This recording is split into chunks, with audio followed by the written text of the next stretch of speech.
You guys were kind of tied there at halftime, and then it seemed like the Suns kind of started to run away on the scoreboard in the first quarter. What kind of transpired there? Yeah, I thought, there were like some bad stretches in the first half, but I thought we played pretty well overall. Some stuff didn't go our way. That's basketball. I thought that continued in the third.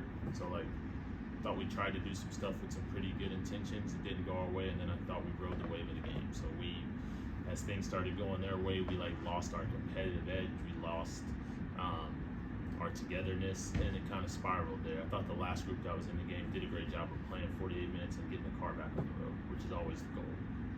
Yeah, it seemed like you guys were neck and neck in the sense of just staying in it until that huge run.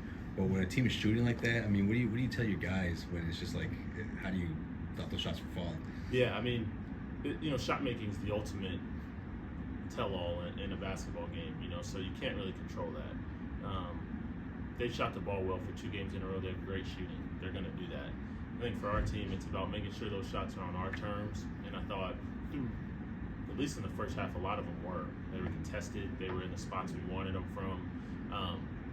So you got to you got to keep the car on the road while that's happening and play 48 minutes. So that's what's most disappointing about tonight is I thought some stuff that was out of our control didn't go our way, and the car got off the road. We just got way off the road in terms of how we played. We turned the ball over a ton.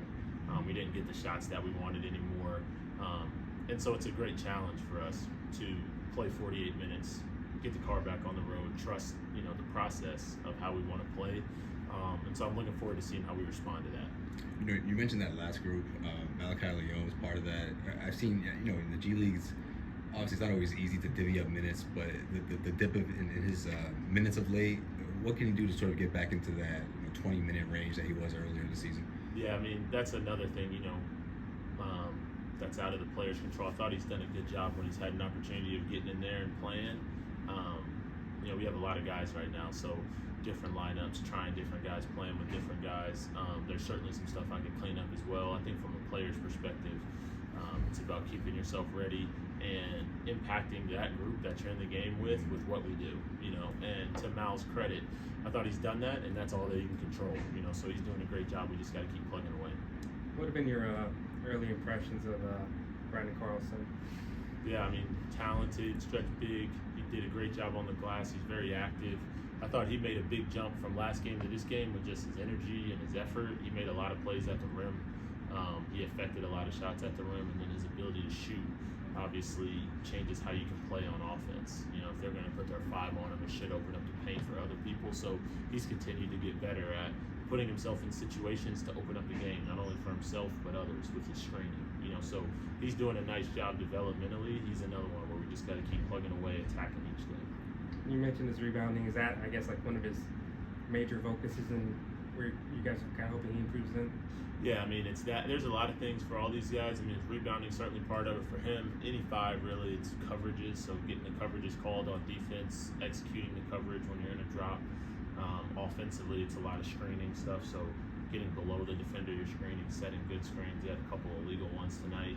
And then on top of that, it's just all the system skills. So all the stuff I've talked about leading up to this point. And to his credit, from last game to this game, he got a lot better in some of those areas. So again, the challenge is for us to continue to put him in spots to do that. This is a Suns team that you played back to back.